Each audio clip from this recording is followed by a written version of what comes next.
திமுகவினர் நடத்துகிற தனியார் பள்ளி மாணவர்களுக்கு ஒரு மாதிரியான கல்வி, அரசு பள்ளி மாணவர்களுக்கு வேறு மாதிரியான கல்வியா? ஈக்குவல் எஜுகேஷன் வேண்டும் என்பதற்காக பாரதிய ஜனதா கட்சி கையெழுத்து பேர் இயக்கத்தை நடத்துகிறது. அனைத்து தமிழர்களும் இதற்கு ஆதரவு தர வேண்டும் என்று பணிவன்புடன் கேட்டுக்கொள்கிறேன். இன்றைய தினம் உண்மையிலேயே ஒரு ஃபர்ம் ஸ்டெப் ஃபார்வர்டு. தமிழகத்தில் தமிழ் மொழியை சொல்லி 65 ஆட்சிக்கு வந்தவர்கள் இவர்களுடைய பாரபட்சமான அணுகுமுறையால் இப்பொழுது ஆட்சியை இழப்பார்கள். மொழியை வைத்து வந்தவர்கள் அந்த மொழி காரணமாகவே ஆட்சி இழப்பார்கள். ஆனால் அதற்கு நாம் மக்களிடையே இந்த செய்தியை எடுத்து செல்ல வேண்டும். அதனால் இப்போது சமக்கல்வி நம் உரிமை என்கின்ற பாடலானது துவங்கி வைக்கப்படுகிறது.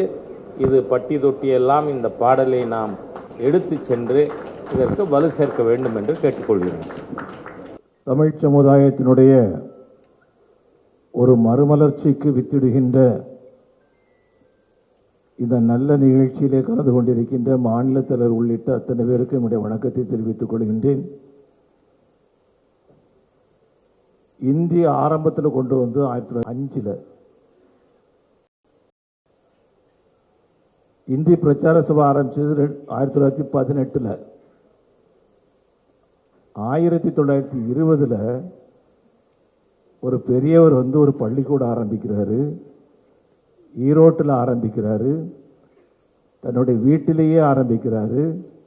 30 மாணவர்கள் தங்கி ஹிந்தி படிப்பதற்கு உணவு உட்பட எல்லா ஏற்பாடுகளும் கொடுத்து அந்த பள்ளிக்கூடத்தை ஆரம்பிக்கிறார்.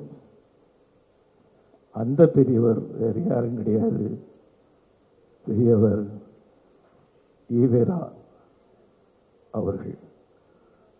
பெரியார் ஆரம்பித்து வச்ச அந்த பள்ளிக்கூடத்தை போல இதுவரைக்கும் யாரும் பள்ளிக்கூடம் ஆரம்பிச்ச கிடையாது.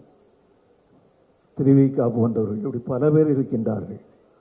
ஆகையினால இன்னைக்கு இருக்கக்கூடிய இந்த தலைமுறைக்கும் எதிர்காலத்தில் வருகின்ற தமிழ் சமுதாயத்திற்கும் எல்லாம் அவர்களுக்கு கிடைக்க வேண்டும் அப்படிங்கக்கூடிய நோக்கத்தோடு பாரதிய ஜனதா கட்சி இந்த ஒரு நல்ல முயற்சிகின்றது. இந்த இணையதளம் என்பது ஒவ்வொரு தமிழனுடைய நாடி துடிப்பாக திகழ்கின்றது. இதனை எடுத்துச் செல்ல வேண்டிய பொறுப்பு நம்மிடம் இருந்து கொண்டிருக்கின்றது. சவால்கள் எதிர்நோக்குவதற்கு தயாராக இருப்பதற்கு நாம் தயாராகி விட்டோம் என்கின்ற அடையாளமாக இது அமைந்திருக்கின்றது. ஆகவே இந்த இணையதளத்தை 8 கோடி தமிழருடைய சார்பிலே பாரதிய ஜனதா கட்சியின் மூலமாக துவக்கி வைப்பதில் நாங்கள் பெருமைப்படுகின்றோம்.